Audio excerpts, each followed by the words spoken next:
Fala, pessoal, sejam bem-vindos a mais um episódio do Agrifato Cast. Semana passada nós tivemos imprevistos aqui, não tivemos episódio, recebemos reclamações. Falaram, ficaram bravos que recebi uns comentários, inclusive até dei risada, foi bem engraçado. Falou: que decepção, estava acostumado com os podcasts toda semana e essa semana não teve, e agora? Então, tem gente brava conosco. Fiquem tranquilos, voltamos.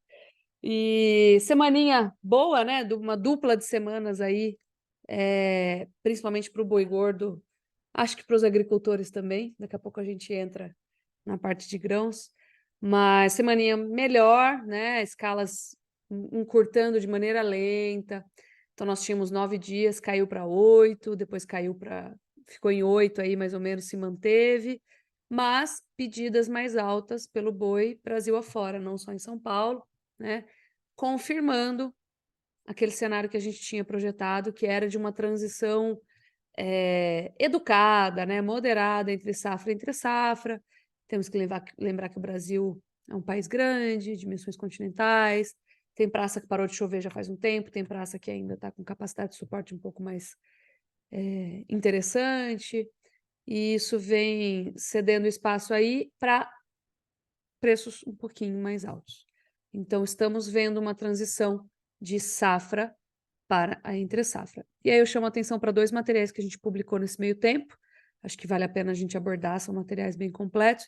O primeiro é o relatório de escalas, que vem mostrando para a gente aí essa transição. As escalas, de fato, começaram a cair, você sente isso refletir sobre os preços já logo mais. E lembrando, né, que inclusive a gente relata isso lá, que escalas em queda não são necessariamente escalas curtas ainda. Escala curta é outra coisa, né? Então, escala de 8 dias, ela ainda atende relativamente bem o frigorífico. Escala curta é a partir de 7 para baixo, né? 6 dias, aí começa a incomodar. E um outro relatório que a gente publicou essa semana, que é um relatório assim, de extrema importância, esse sim bem estratégico, com as nossas projeções para o mercado no segundo semestre, de maneira detalhada. Então, acho interessante aí olhar também por quê? Porque apesar de a gente sempre falar do ciclo, que agora é a hora de trazer boi para dentro, principalmente bezerro de desmama, para sair daqui 2 anos, 30 meses e tal, tem muito boi para giro, obviamente, tem muito boi para ser abatido hoje, agora. Como ele provavelmente vai estar, como a gente visualiza que ele vai estar e o que fazer com ele em termos de gerenciamento de risco, está lá no relatório, acho que vale a pena acompanhar também. Relatório que dá trabalho para fazer, né? Que o pessoal tem gostado bastante. Então, eu estou falando dos relatórios porque só em meia hora de conversa aqui no podcast a gente não consegue matar tudo isso. Mas o mercado tem melhorado, né? Inclusive, em várias praças aí, vou trazer a Laurinha já daqui a pouco para falar dessa questão dos preços para a gente, as escalas também, e das exportações, que desempenharam em junho relativamente bem também, né? Eu queria pontuar aqui já a nossa conversa em relação às exportações, lembrando que historicamente, apesar de muita volatilidade, historicamente, a China e os outros países também, tá, combinados, os nossos outros importadores, eles importam proporcionalmente mais no segundo semestre, né?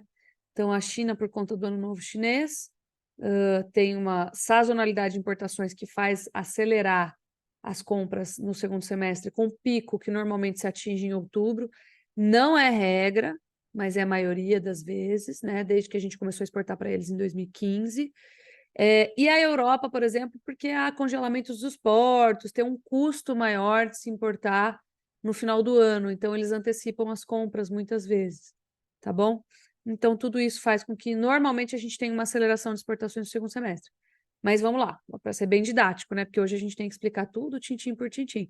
Se a gente pegar 2021, em que houve o caso de atipicidade, né? Nós não exportamos mais em outubro, muito pelo contrário, a gente parou de exportar em outubro. Então, tem esses casos aí, né? Em que há exceção à regra. Mas, via de regra, a gente acelera os embarques no segundo semestre, e essa pode estar sendo uma primeira preparação aí que a gente tem visto em junho para o segundo semestre. E aí já queria trazer a Laura para falar um pouquinho do que ela tem visto de preços em diferentes praças, né?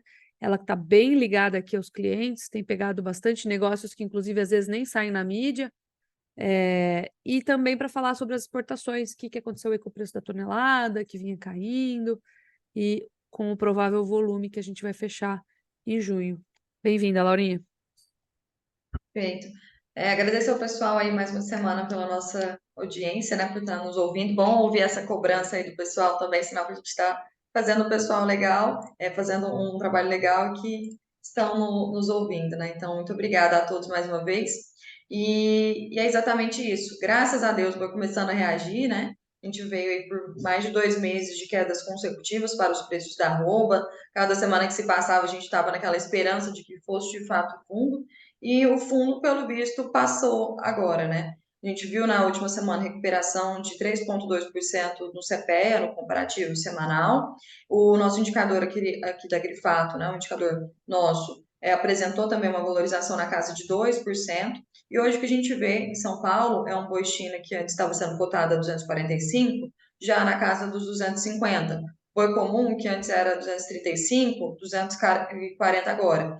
E aí, inclusive, temos visto alguns negócios mais pontuais, nada que tenha virado referência ainda, mas na casa dos 255 praças São Paulo. A gente for para outras praças também, a gente está observando esse movimento de valorização. No MS, um boi que antes era cotado a 230, agora já está 240 em alguns negócios pontuais, 245. Goiás, nós já estamos falando no boi de 235 também. Inclusive, tivemos alguns relatos aqui de o pessoal, muitos frigoríficos de São Paulo buscando boi em Goiás, né? Isso simboliza para a gente aqui que de fato está começando a chegar entre safra, começando a faltar boi mesmo.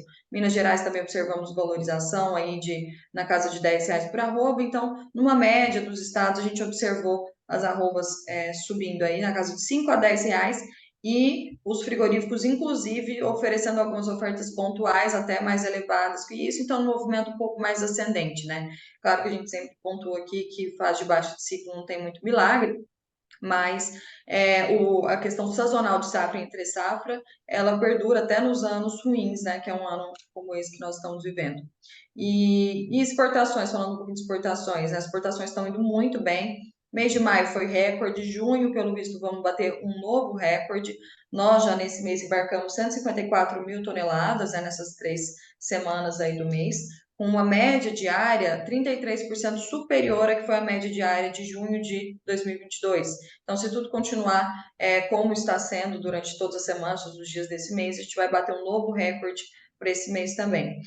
Como você pontuou, né, exportações elas costumam se intensificar aí, mas para o segundo semestre do ano, por questões de feriado, chinês, consumo maior de carne bovina, e até tem essa questão de sazonalidade, né? A gente fez em um dos nossos relatórios, agora eu não estou me lembrando qual, mas nós colocamos essa estratificação da sazonalidade, né? Dividindo tudo que a China importa no ano, qual que é o percentual em cada mês.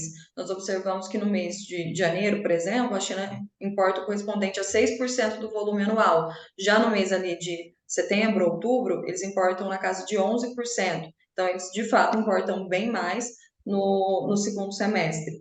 E isso nos Para traz o uma relatório expectativa mensal de exportações consolidado. legal. Isso de fato nos mostra uma expectativa boa aí para esse segundo semestre, porém os preços continuam cedendo, né? A gente sabe que o dólar caindo também não favorece muito para aqueles exportadores. A nossa arroba fica, de certa forma, menos competitiva no mercado internacional. A Austrália hoje está com uma arroba em termos de competitividade próxima de preços do Brasil, e aí a Austrália ganha um pouco de logística para a China, né? Mas ainda assim o Brasil é muito competitivo no quesito preço e volume. A Austrália tem preço hoje, mas não tem o nosso volume aqui, apesar de eles estarem entrando numa fase de ciclo similar à nossa, então iniciando aí com a oferta de carne para o mercado, mas mesmo assim não chega nem aos pés, né, do que a gente tem aqui, do volume que a gente tem para exportar, para mandar no mercado internacional. Então, expectativas boas, mas a gente tem que manter o pé no chão, porque a oferta de animais de fato está chegando. E por mais que falte animal no segundo semestre, por questões sazonais de safra, ainda vai ter a retenção recorde de fêmeas que nós tivemos em 2021, desceu o bezerro para o mercado que vai chegar agora com o boi gordo, né? Então, a oferta vai chegar de fato, e aí até um ponto que eu acho que é interessante a gente comentar, que tem que ficar no nosso radar muito para ver o ritmo que vai fluir a entre safra, é a intenção de confinamento. A DSM lançou uma expectativa, um relatório, né, de confinamento, que é um relatório muito interessante para todo o mercado, é um indicador que baliza muito a gente aqui para entender como vai ser o desempenho do confinamento, o número de animais confinados durante o ano, e pela primeira vez, depois de 6 anos de altas consecutivas, esse relatório demonstrou uma queda no volume de animais confinados de 0,5%. Tudo bem, é uma queda pequena, né? Um cenário quase de Praticamente uma estabilidade, estabilidade, né? Mas mas mostra uma certa reversão depois de 6 anos, né? Depois de um contexto de 6 anos consecutivos de alta de animais confinados. Representaria aí uma diminuição de cerca de 40 mil animais a menos sendo abatidos de confinamento no ano, e que aí, por não serem abatidos de confinamento, podem ser levados aí para abate de 2024, por exemplo. Então, tem todas essas questões. Esses animais vão chegar na linha de abate, né? Em algum momento, o confinamento ele só aceleraria e faria com que ele chegasse, por exemplo, em 2023 e não em 2024, ou algo nesse sentido. Então, acho que é muito importante agora a gente estar acompanhando como que vai ser esse ritmo de confinamento. Até então, que nós temos visto confinamentos pouco lotados, perto da expectativa que se tinha para essa época do ano, né? Mas agora já principalmente boitéis estão conseguindo repassar um pouco mais essa queda que nós observamos nos grãos para o custo da diária, isso está favorecendo uma arroba um pouco mais barata, mas ainda assim, olhando para o mercado físico, não está sendo competitivo alojar os animais.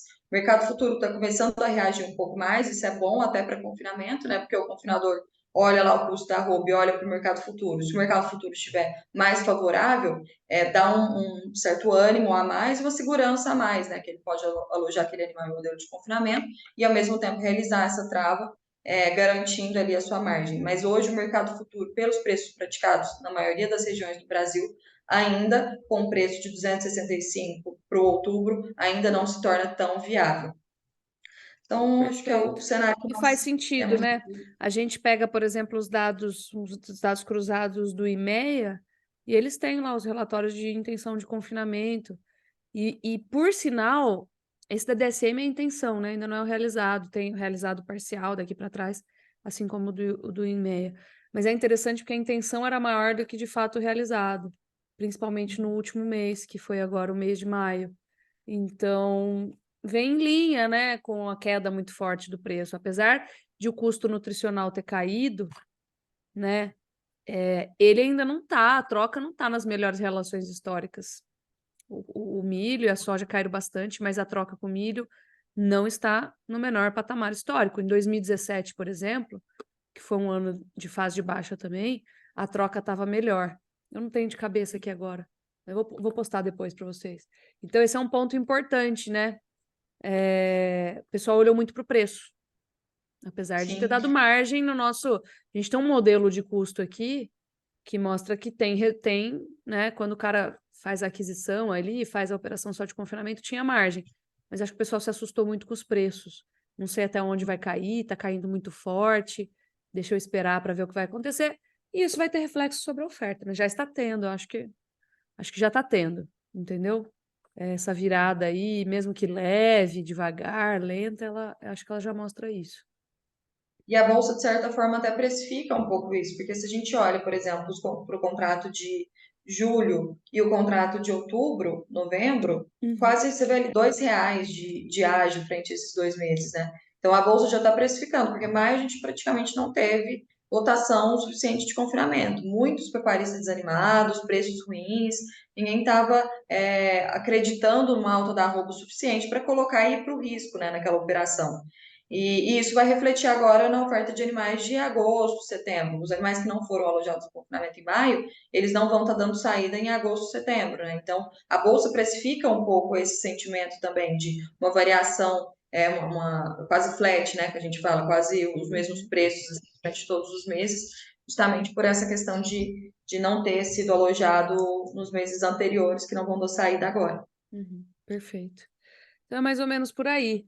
E aí, falando em custo nutricional, né? A gente falou tantas vezes aqui, vamos começar a fazer negócio, né? A gente nunca sabe até onde vai essa queda, mas também não sabe quando ela, como é que fala?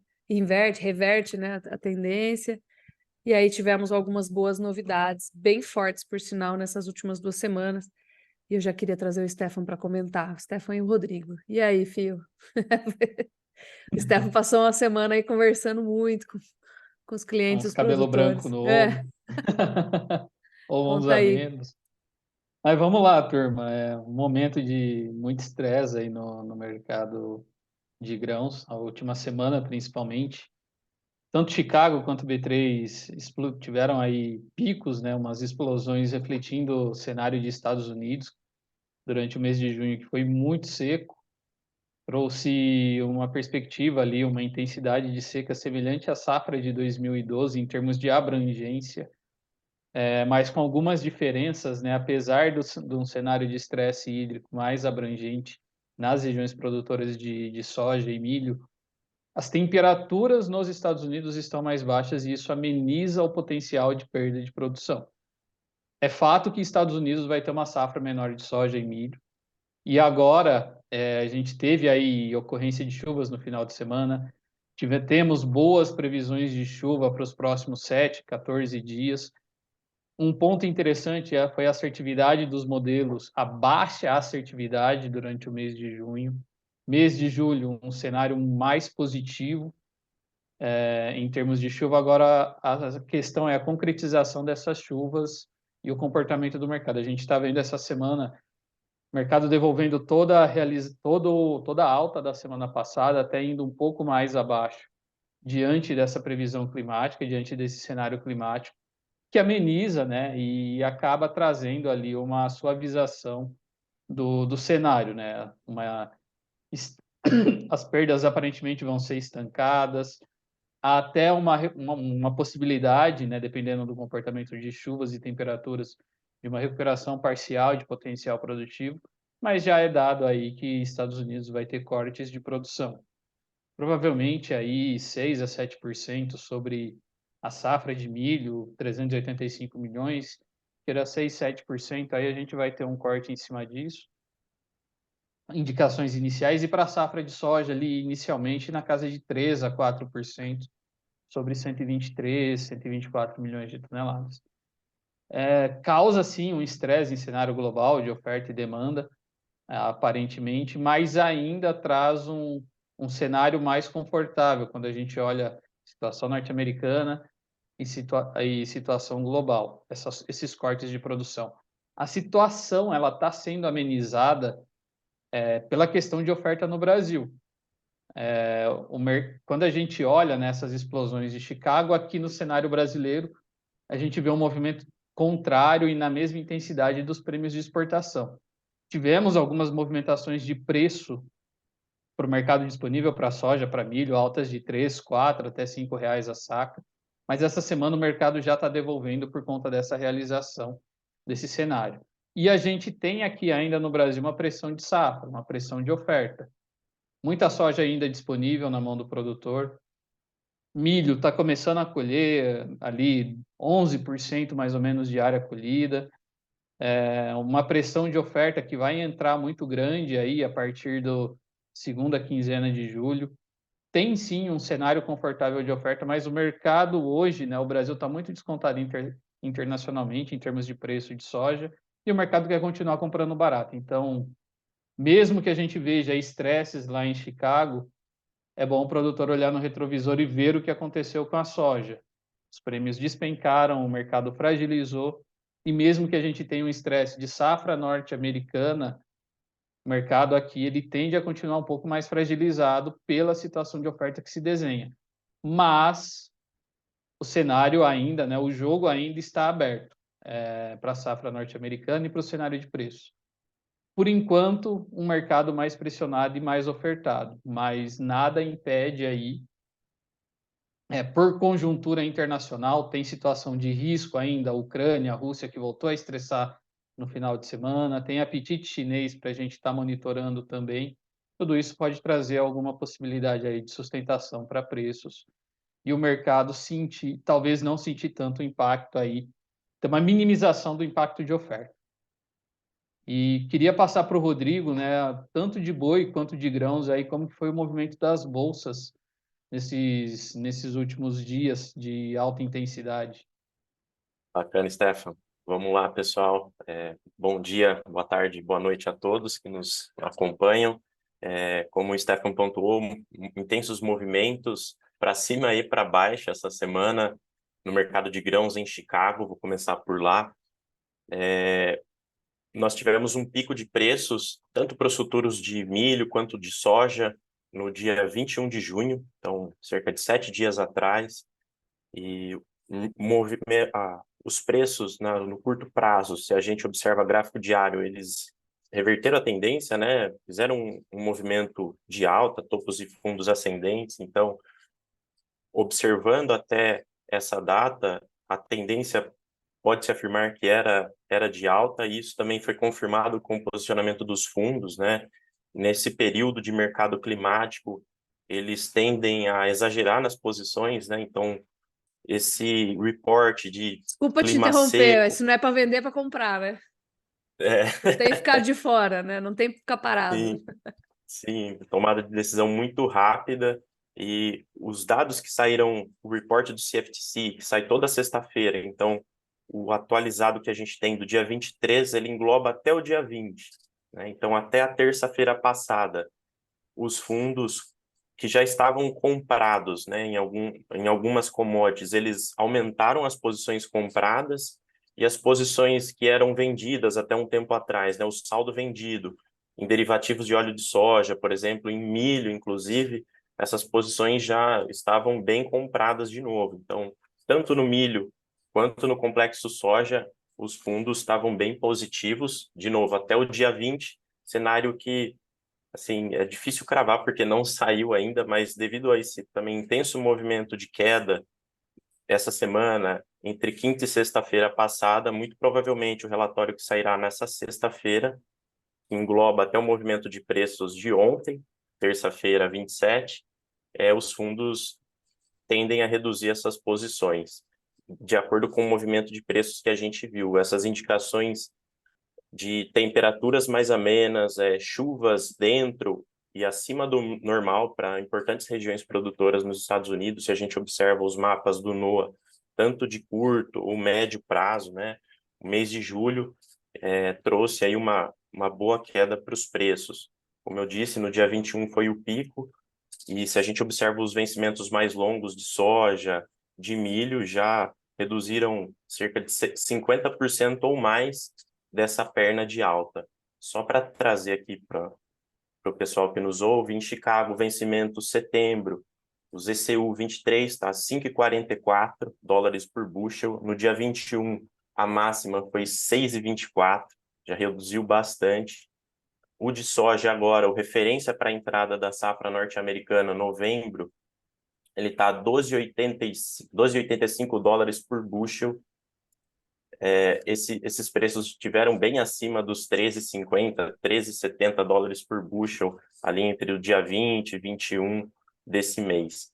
E fazendo um gancho, né, a nível Brasil, isso tem refletido, especialmente para o milho aqui na B3, acompanhando o preço de paridade de exportação. Então, no segundo semestre, ainda que esteja mais próximo ao vencimento já o julho, mas o setembro aqui na B3, ele tende a replicar bastante o movimento em Chicago, e o que nós temos visto é uma recuada de preços bem intensa também.